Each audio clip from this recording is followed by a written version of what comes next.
Okay, bismillahirrahmanirrahim. Assalamualaikum warahmatullahi wabarakatuh. Okay, kita nak bincangkan soalan yang kamu telah buat. Kita bincangkan kertas 2 dulu. Okay, tengok takat nak tengok pada kesalahan-kesalahan menjawab soalan. Okay, so soalan satu so far tak banyak salah lah antara kelas kamu ni. Maksudnya kamu boleh melabel, okay, boleh melabel struktur dengan betul. Labeling, okay, melabel struktur dan mengetahui fungsi memang perkara asas dalam biologi. Asas kamu mesti tahu struktur yang kamu belajar dan juga kamu boleh melabel struktur tersebut. Okey, sekarang ni untuk paramecium, okey, struktur R adalah vakul mengecut. Okey, kebanyakan lah, hampir semua jawab betul lah, vakul mengecut. Cuma ini salah ejaan, ini pun salah ejaan.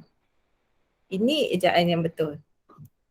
Okey, untuk menamakan ejaannya mesti betul. Bayangkan kalau kamu nama dieja salah. So vakul memang kena pastikan ejaannya betul. Okey, S adalah cilia. Okey, cilia. Cilium pun betul. Cilia dan cilium, okey, dia adalah adaptasi daripada plural dan singular untuk struktur cilia ini. Okay, tak ada masalah yang ni. So kalau yang ni kita tengok pada fungsi dia pula. Vakul mengecut, fungsi dia untuk osmokawal aturan. Ada jawab soalan seterusnya nanti. Okay, untuk cilia pula, cilia dia membantu dalam pergerakan paramecium. Okey, ini menunjukkan soalan yang tunjukkan fungsi vakul mengecut.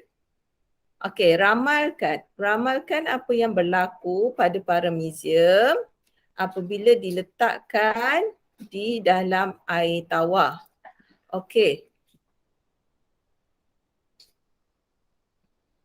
Air tawar, kenapa dikata kat situ air tawar, dan terangkan jawapan anda. Okey, kat sini soalan dia nak calon terangkan tentang fungsi vakul mengecut tu. Sebab paramecium memang tinggal dalam air tawar. Okey, paramecium memang tinggal dalam air tawar, tapi apa fungsi vakul mengecut?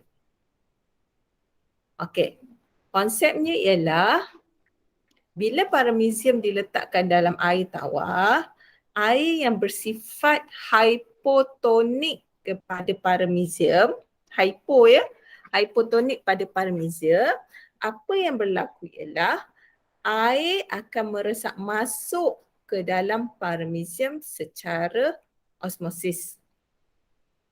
Okey, bila air meresap masuk ke dalam paramecium, masuk ke dalam vakul secara osmosis, vakul akan mengembang sehingga maksimum.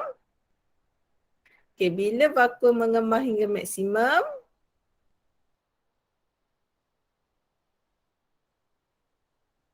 okay, bila vakul mengembang, dia ada fungsi untuk mengecut semula. Sebab itulah nama dia vakul mengecut.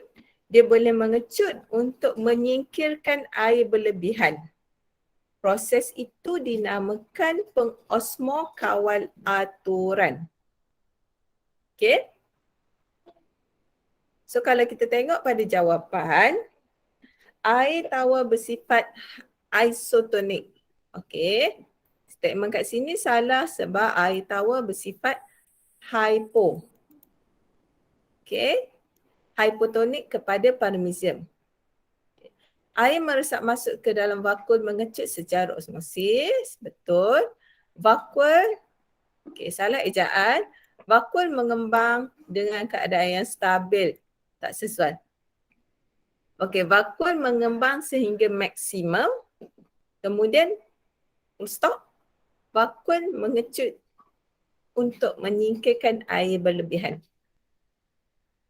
Okey. Calon kedua jawab kadar pengecutan vakuum. Salah ejaan, berkurang. Okey. Kerana air tawar bersifat hypotonik berbanding parmesium. Statement sini betul, statement sini salah. Okey, kenapa salah?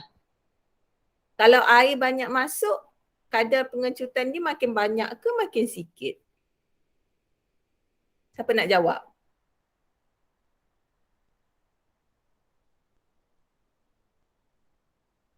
Kamu bayangkan vakuum mengecut tu macam span, sepinggan. Kalau air banyak masuk, dia nak kena singkirkan air tu keluar. So makin banyak dia mengecut ataupun makin berkurang dia mengecut? Makin banyak. Makin banyak. Okay.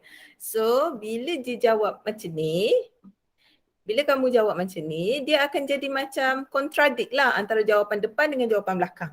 Jawapan depan salah, jawapan belakang betul. So sebab tu lah teacher kata letak je titik. Letak titik K ni jadi je huruf besar, tak apa. Dalam bio dia tak kisah tata bahasa. Tapi dia nak memastikan jawapan kamu tu tak. Isi tu maksudnya isi tu bagi satu-satu-satu. Bila bagi bersambung, dia boleh menyebabkan dua-dua tak dapat markah.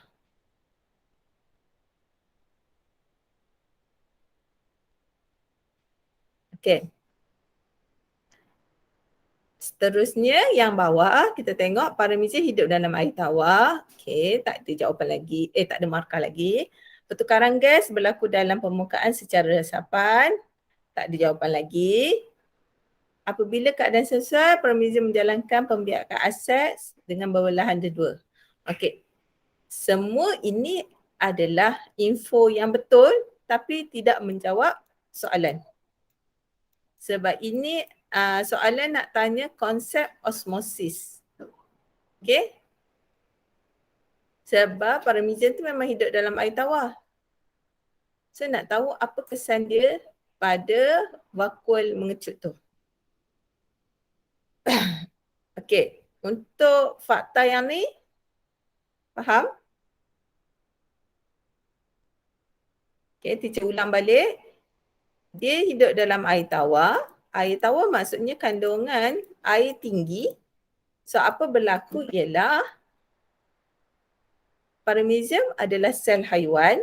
So air akan meresap masuk ke dalam parmesium secara osmosis. Bila masuk, dia akan memasuki vakuum mengecut. Okay. So air meresap masuk secara osmosis ke dalam vakuum. Bila masuk dalam vakuum, vakuum ni akan mengembang sehinggalah satu tahap maksimum. Bila sampai satu tahap maksimum, dia akan mengecut supaya air yang berlebihan akan disingkir keluar ke persekitaran. Proses ini dinamakan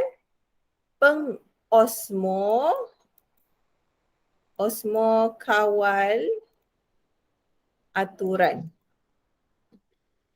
Osmokawal aturan. Okey?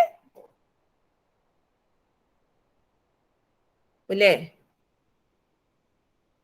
Okey. Soalan 2. Okey, soalan 2 kebanyakan jawab betul. P adalah mesofil palisat, Q adalah mesofil berspan, R adalah epidermis bawah. Maknanya semua betul, tak ada masalah. Okey, penyesuaian struktur P untuk fotosintesis dan penyesuaian struktur Q untuk proses fotosintesis. Okey, ini pun tak ada masalah. Rasa semua faham. Struktur P mesofil palisad. Okay, kalau kita tengok pada gambar ni, mesofil palisad, kamu mesti terangkan struktur dia. Okey, dia tersusun secara tegak dan rapat. Tegak dan rapat, padat dengan kloroplas. Kedua-dua perkara itu penting untuk penyerapan cahaya matahari secara maksimum. Dapat 3 markah kat situ. Tegak dan padat,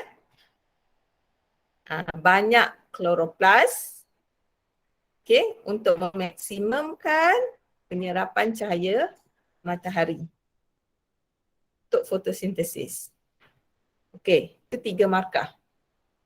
Untuk kawasan Q pula, Q dia tersusun secara bentuk tidak sekata, tersusun secara longgar, okay, mempunyai banyak ni.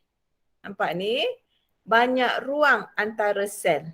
Sebab dia satu sel, so ruang-ruang kosong antara sel itu penting untuk pertukaran gas respirasi. Okay. Pertukaran gas respirasi. Mempunyai banyak ruang udara untuk membenarkan pertukaran gas berlaku dengan cekap. Okay. Betul. Apa yang penting dekat Q ialah dia bentuk dia tidak sekata. Bila bentuk dia tak sekata, tersusun secara longgar, tak rapat-rapat pun longgar. Supaya ada banyak ruang udara. Ruang udara itu membenarkan pertukaran gas berlaku dengan cekap.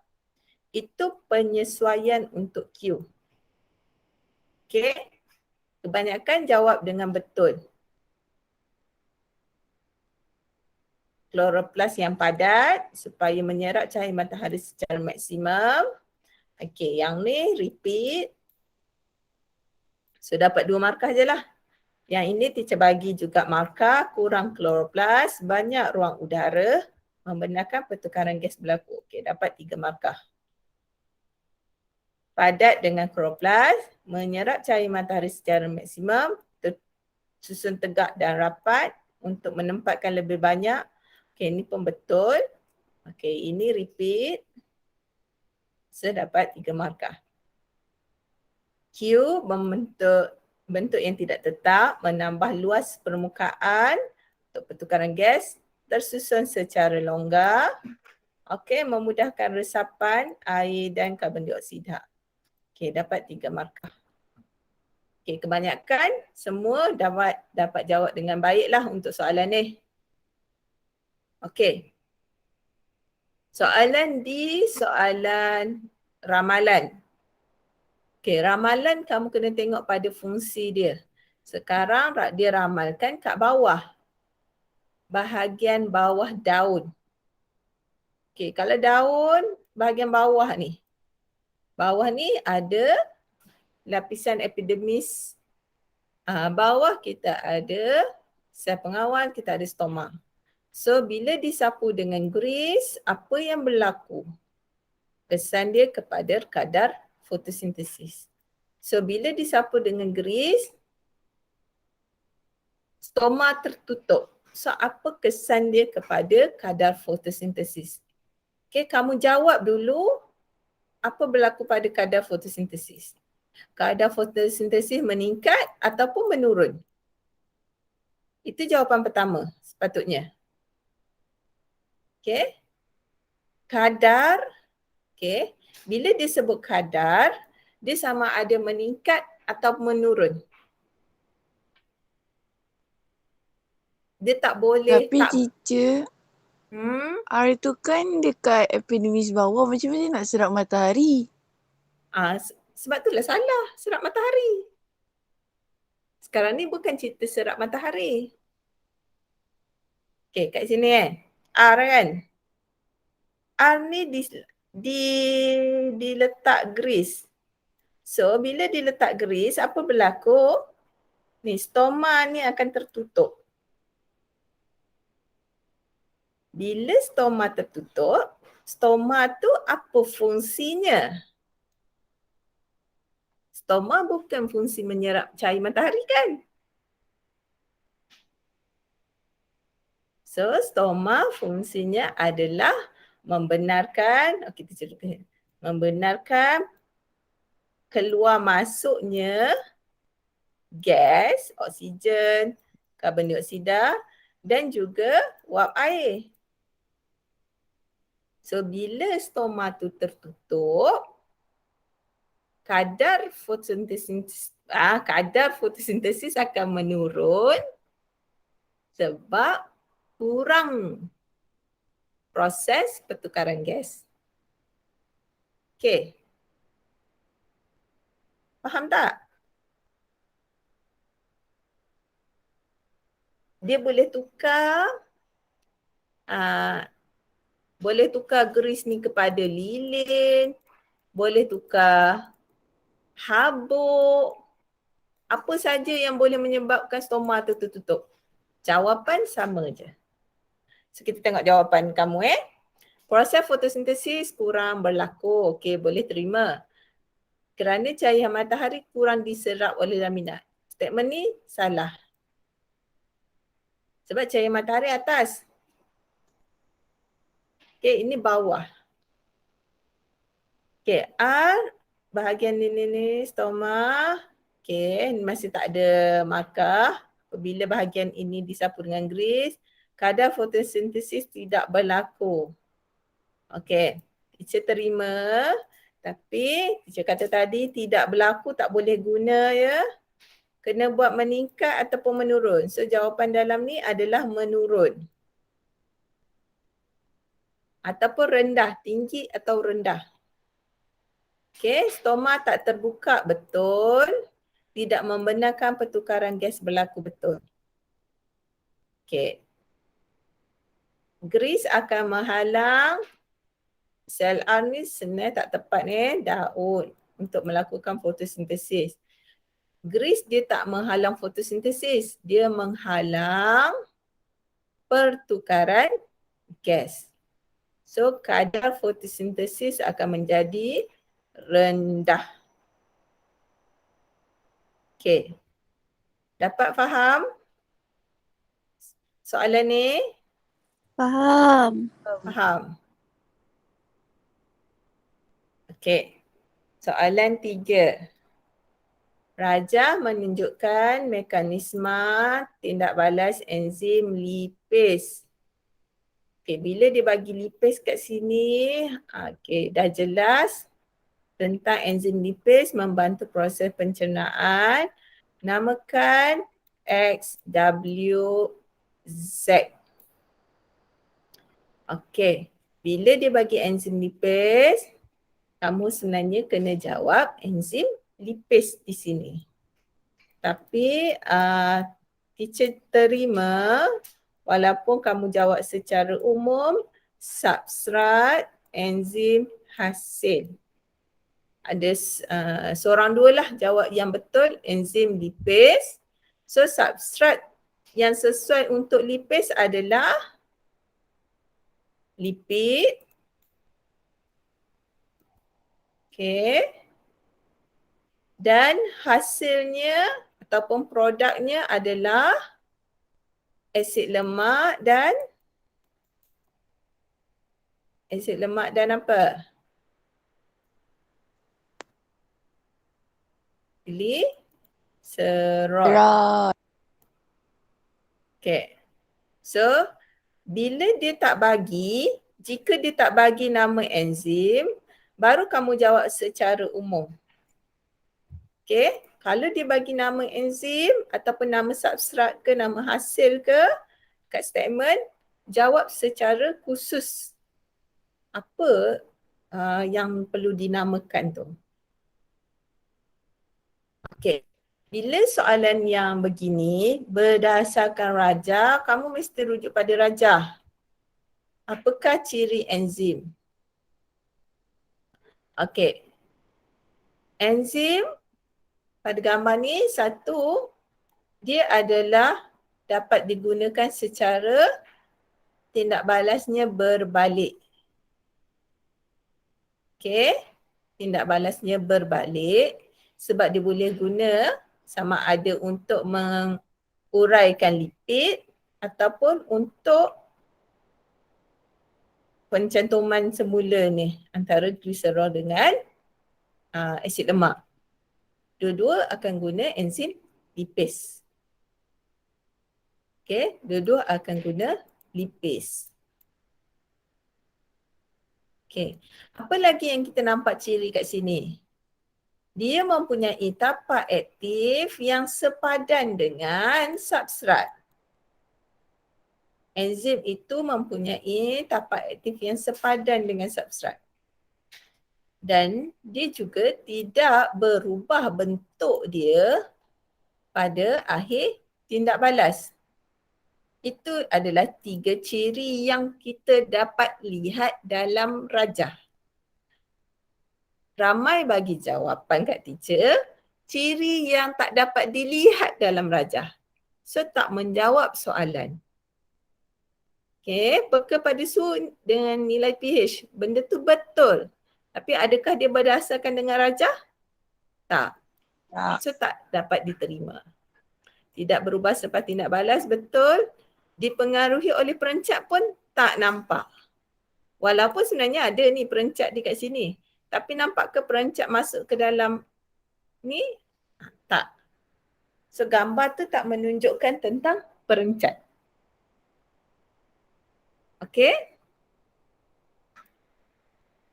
Enzim dibina oleh protein, benda tu betul tapi tak menjawab. Bersifat spesifik di mana setiap enzim hanya bertindak balas kepada substrat tertentu sahaja. Okey, bersifat spesifik ni betul untuk dia mempunyai tapak aktif yang spesifik.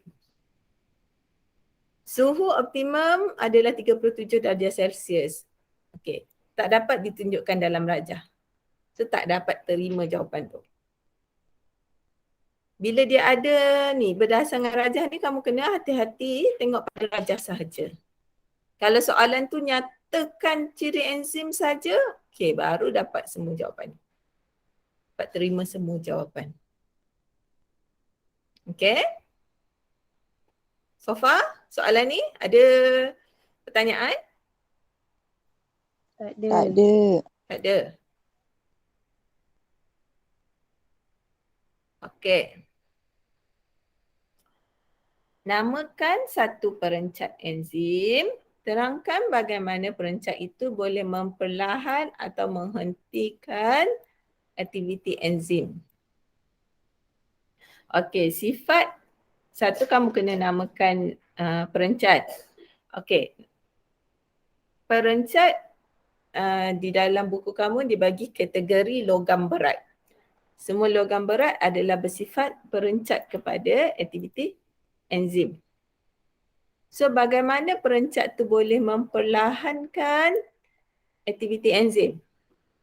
Okey, kalau ini bersifat perencat, okey, ini adalah perencat. Apa perencat tu buat? Perencat tu dia akan memasuki tapak aktif.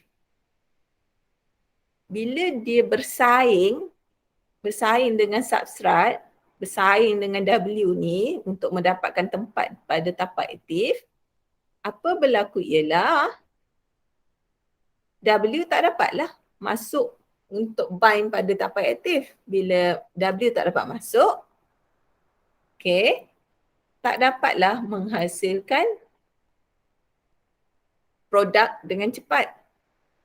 So kadar penghasilan asid lemak dengan gliserol akan menjadi rendah. Sebab diperlahankan ataupun dihentikan oleh kehadiran perencat. So kita tengok pada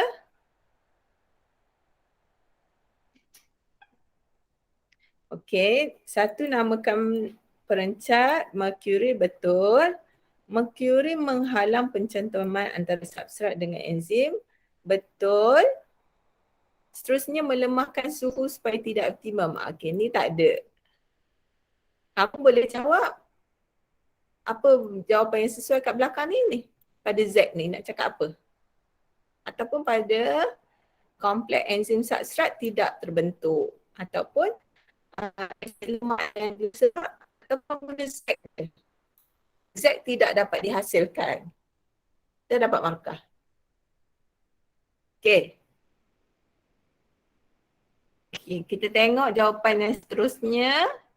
Contoh enzim, perencat enzim adalah enzim amilase. Okey, salah.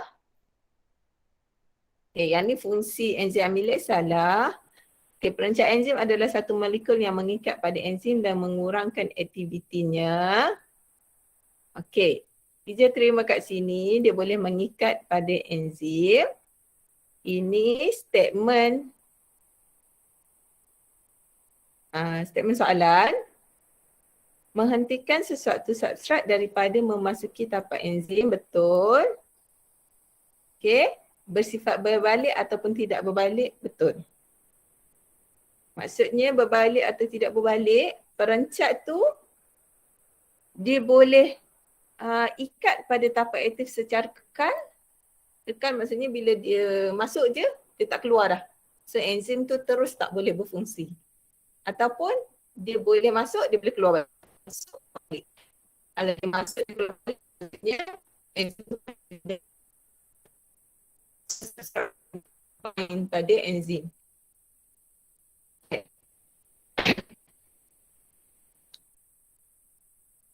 Okey, untuk perencat ni faham?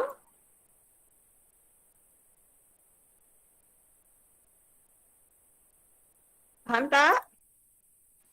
Faham, teacher. Faham. Bila teacher ajar semuanya faham. Bila sampai soalan tak tahu nak jawab. Aduh, risau betul teacher. Tak reti apply, teacher. Tak reti apply. Tak boleh bayang suara-suara teacher keluar bila kamu jawab soalan tu.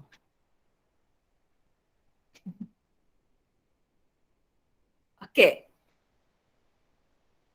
Soalan 4. Bagaimana Rajah menunjukkan bagaimana glukosa diuraikan melalui 3 proses berbeza. Namakan PQR. Okey. P adalah proses penguraian glukosa menggunakan oksigen. Okey, P adalah respirasi aerob. R adalah fermentasi asid laktik. Q adalah fermentasi alkohol. Banyakkan jawab betul. Yang ini salah. Pengoksidaan glukosa itu betul ayatnya. Tapi bukan nama proses tu. Dia ada penerangan kepada proses tu. So tak boleh nak bagi jawapan nak bagi markah kat situ Okay. Terangkan apa yang berlaku apabila asid laktik terkumpul pada otot manusia. Okey, apa berlaku apabila asid laktik terkumpul dalam otot? Akan berlaku kekejangan otot, betul. Okey, kerana otot mengandungi kekurangan oksida. Oksida ni, oksigen ni, salah ni. Asid laktik memperlahankan penghasilan oksigen, salah. Kita tak menghasilkan oksigen. Kita mendapatkan oksigen daripada sekitaran kan. So pengumpulan asid laktik dalam kepekatan tinggi menyebabkan kekejangan otot berlaku. Okey, barulah individu itu perlu bernafas dengan cepat untuk menyedutkan banyak oksigen. Oksigen yang berlebihan tu digunakan untuk pengoksidaan asid laktik yang terkumpul kepada karbon dioksida, air dan tenaga. So konsep dia Aksid laktik tu adalah hasil yang sementara. Okey. Maksudnya glukosa tu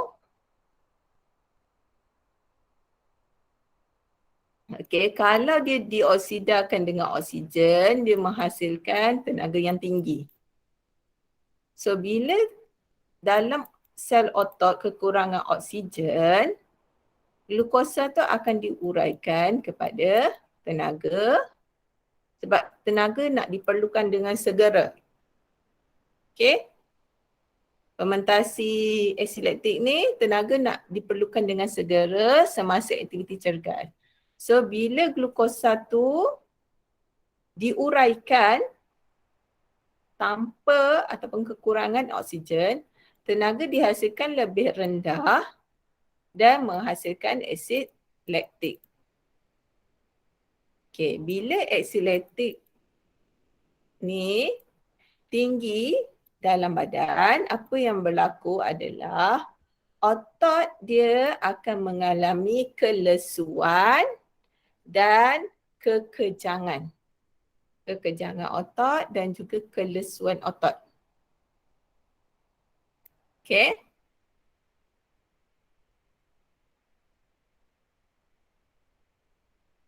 Bila dia berlakunya kekejangan otot dan kelesuan otot, okey, apa cara dia ialah kita kena tarik nafas yang panjang supaya kita dapatkan banyak oksigen untuk menguraikan aksid laktik ini kepada karbon dioksida, air dan tenaga. Kita nak uraikan aksid laktik ni.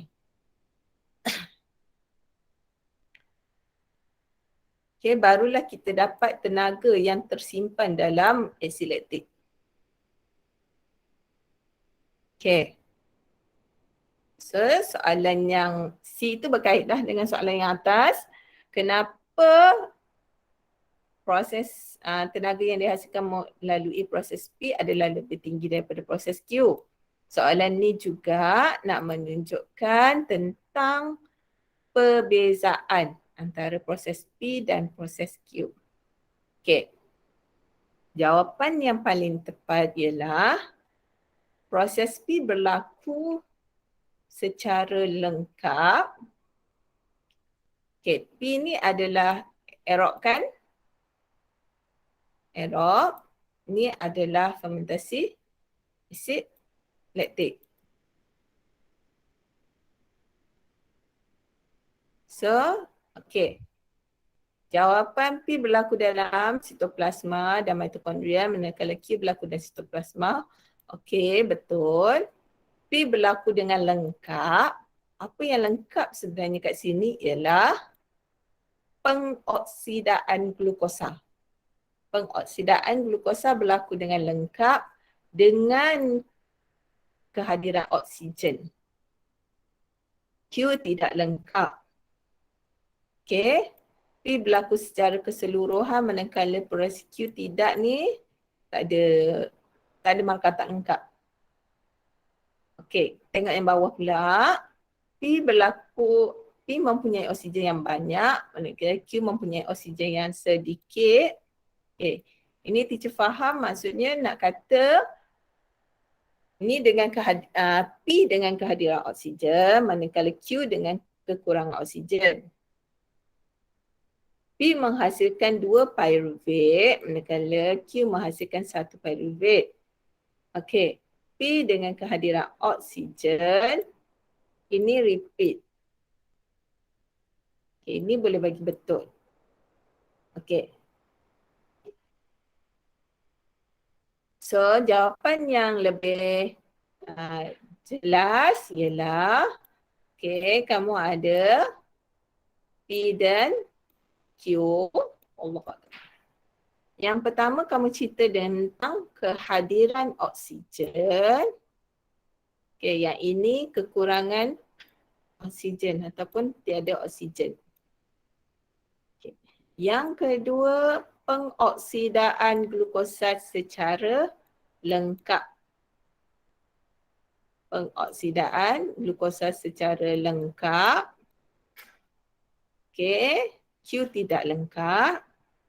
Okey, yang seterusnya boleh cerita tentang berlaku di sitoplasma ataupun mitokondria ataupun penghasilan pyruvate dia. Okey. Soalan pokok padi. Soalan ni ramai yang jawab salah sebab pergi campur dekat bab apa yang adaptasi tumbuhan tu kata 5. Sebenarnya soalan ni masih berada dalam bab respirasi ni. Sebab selalunya dia akan bagi gambar yang pokok padi, pokok kat atas, akar kat bawah. Okey. Ni ada oksigen. Yang ni tak ada oksigen.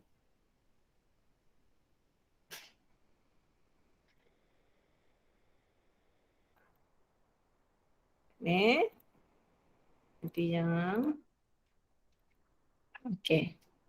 So, ramai yang tak dapat markah penuh. Seorang dua je jawab sebab yang menjawab tentang fermentasi alkohol. Okey. Bagaimana pokok padi dapat adaptasi pada kawasan tersebut? Kenapa soalan ni nak tanya ialah kenapa pokok padi boleh hidup dalam kawasan berair?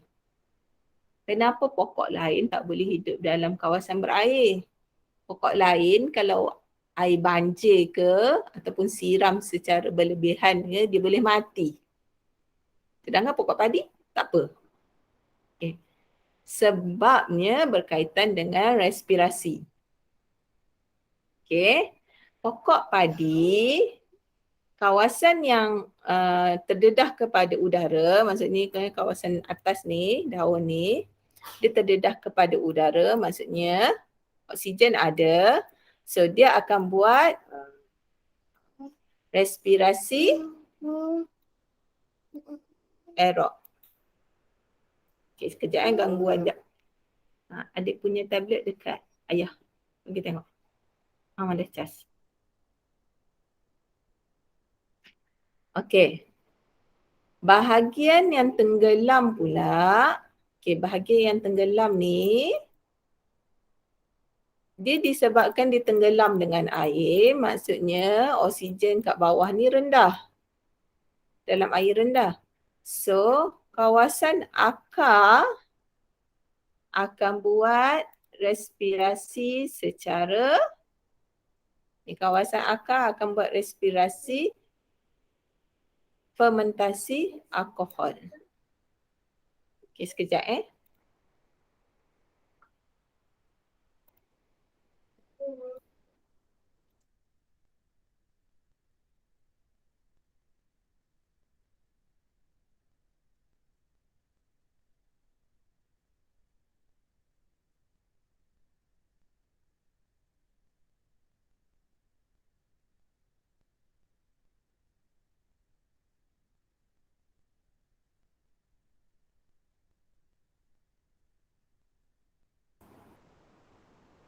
Okey, teacher. Okey, bila bawah ni kekurangan oksigen, dengar bila bawah ni kekurangan oksigen, kawasan sel-sel pada akar buat fermentasi alkohol. Bila buat fermentasi alkohol, dia akan menghasilkan alkohol dan tenaga. Cuma pada kawasan akar, dia mempunyai toleransi yang tinggi terhadap etanol yang dihasilkan. So dia boleh tahan dengan penghasilan etanol yang tinggi dalam sel. So etanol tu tak menjadi racun kepada sel tersebut. Sebab tu dia boleh hidup dalam kawasan yang berair. So jawapan yang atas ni salah. Okay, yang bawah padi dihasilkan, bukan padi dihasilkan, padi melakukan proses fermentasi alkohol. apabila dalam keadaan pertumbuhan berair di kawasan air yang bertakung. So dalam keadaan ini, padi mempunyai toleransi yang tinggi kepada etanol berbanding spesies lain. Betul. Okay, yang ni tak perlu. So dalam kawasan air yang bertakung, proses fermentasi alkohol akan menghasilkan etanol dan tenaga. Okay. So kenapa dia boleh beradaptasi kat situ? Kerana dia boleh melakukan fermentasi alkohol pertama. Okay. Dan sel-sel pokok padi mempunyai ketahanan ataupun toleransi yang tinggi terhadap penghasilan etanol yang tinggi. Sebab tu dia boleh hidup dalam kawasan yang air bertakung. Okey. Okey, untuk soalan ni ada soalan. Ada tak pertanyaan?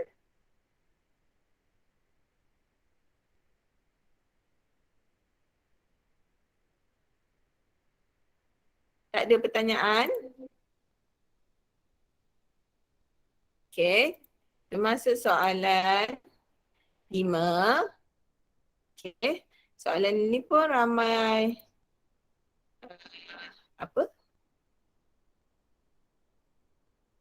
yang berlaku ialah macam salah faham. Salah jawab jugalah. Okey. Rajah menunjukkan dua gerak balas N. Namakan gerak balas N. Soalan pertama ni ini dia. Namakan gerak balas N dan terangkan sebab anda. Okey. N teacher letak kat sini gambar termometer. Suhu sekian, bunga tulip kembang mekar. Apa nama gerak balas dia? Okay, dia adalah gerak balas termonasti. Kenapa termonasti? Sebab dia adalah satu gerak balas yang berlaku apabila suhu sekitaran berbeza. So, dapat markah dah. Maksudnya, satu kamu namakan, kedua kamu nyatakan gerak balas itu, ketiga kamu nyatakan kenapa bunga tulip itu kembang mekar. Kerana berlaku kenaikan suhu yang sesuai untuk dia mekar. Okay. So bunga tulip itu kembang mekar pada kenaikan suhu yang sesuai. Dah dalam gambar ni dah bagi jawapan dah. Okay. So N adalah fototropisme, salah ya. Sebab dia adalah gerak balas terhadap suhu. Okay, gerak balas M ni ramai yang salah. Ni teacher terangkan je gambar ni sebab gambar ni berkait dengan soalan yang seterusnya tu. Gerak balas M, memang kamu nampak akar ni turun ke bawah. So ramailah jawab geotropisme. Tapi nampak ni teacher letakkan ni. Ini apa dia ni? Magnesium, natrium, kalium. Apa benda kah itu? Baja. Baja. Maksudnya nutrien-nutrien yang kamu belajar mikronutrien kan? Dalam makronutrien yang diperlukan oleh tumbuhan. So ini adalah bahan kimia. So bahan kimia, apa gerak balas terhadap bahan kimia? Okay. Kalau tengok buku teks kamu, dia adalah kemotropisme. Gerak balas terhadap bahan kimia. Maksudnya, kalau bahan kimia yang diperlukan oleh tumbuhan, akar akan bergerak balaslah terhadap bahan kimia yang ada tu. Okey? Itu yang jawapan seterusnya ni. Seorang petani tertumpah racun rumpai. Maksudnya racun rumpai ni adalah bahan kimia yang berbahaya kepada tumbuhan DM. Okey, ni salah. Apa kesan racun rumpai tersebut terhadap pertumbuhan pokok? Okey, jawapan ni kenalah mula dengan apa berlaku pada pertumbuhan pokok itu. Okey, ramai yang dapat jawab dekat pertumbuhan pokok. Pokok mati, pokok terbantut. Pokok matilah paling banyak. Okey. Tapi dia tak jawab kenapa racun rumpai tu. Banyak yang dapat satu markah tu dapatlah. Okey. Ini tak menjawab langsung soalan. Okey, tumbuhan layu, tumbuhan mati, tumbuhan kering. Teacher terima tumbuhan mati. Okey, apa berlaku bila ada racun kat sini? Bila ada racun kat sini, okey, kamu pun tengok perkara tu seharian di rumah. Mak tanam cantik-cantik, ayah pergi racun. Ayah nak racun rumput tapi terracun pokok mak. Lepas tu mak pun membebel. Kenapa kan pokok ni mati. Okey. Sepatutnya kamu kena terang dulu. Okey, pokok itu mati, pertumbuhan terbantut, pertumbuhannya terbantut. Okey. Kita nak terangkan gerak balas. Markah kedua, markah ketiga tu nak terangkan gerak balas. Maksudnya akar ni akan bertindak, akar akan memberi gerak balas yang negatif kepada kehadiran racun. Dia mesti memberi gerak balas yang negatif supaya dia nak melambatkan kadar kematian pokok tu lah. Okay, dia mesti akar mesti tumbuh menjauhi racun. Okay, gerak balas dia negatif, dia tumbuh menjauhi racun. Okay, untuk mengelakkan dia daripada menyerap racun tu dan dia mati. Bila kesan dia banyak, tu yang menyebabkan tumbuhan itu terbantut ataupun mati. Okey. So, soalan yang terakhir untuk kita bincang hari ini. Bezakan gerak balas M dan gerak balas N. Untuk bezakan M dengan N ni, kamu boleh rujuk buku teks. Nak bezakan gerak balasnya,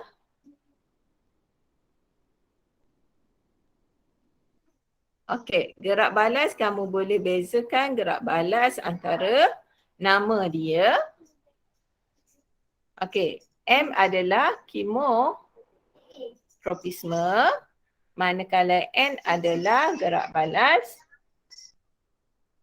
terhadap suhu. Termotropisme. Okey, kamu boleh bagi nama ataupun apa dia punya gerak balas. Okay, ni tak ada jawapan terus.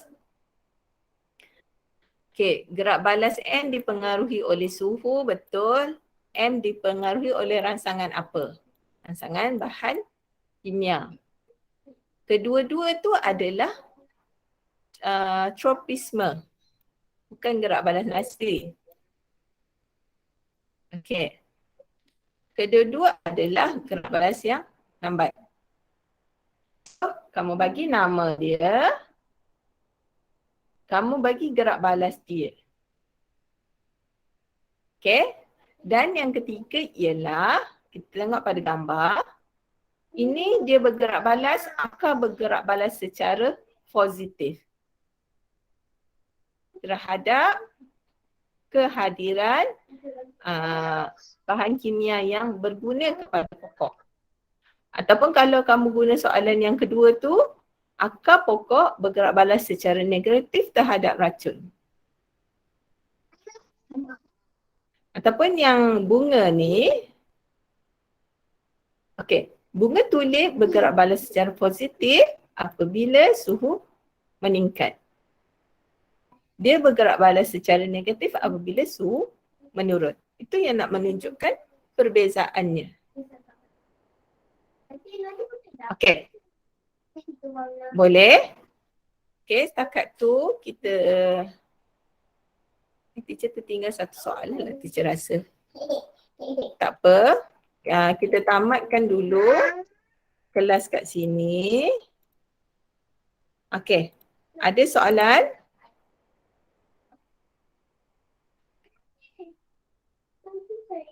Ada. Tak ada?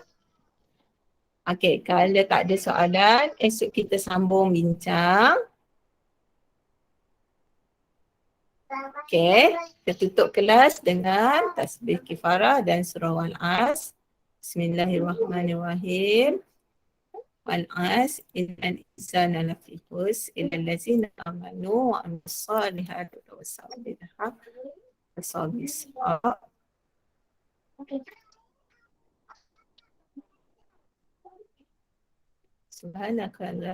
Subhanakallah wa bihamdika asyhadu an la ilaha illa anta astaghfiruka wa atubu ilaik. Okey, kita jumpa lagi esok.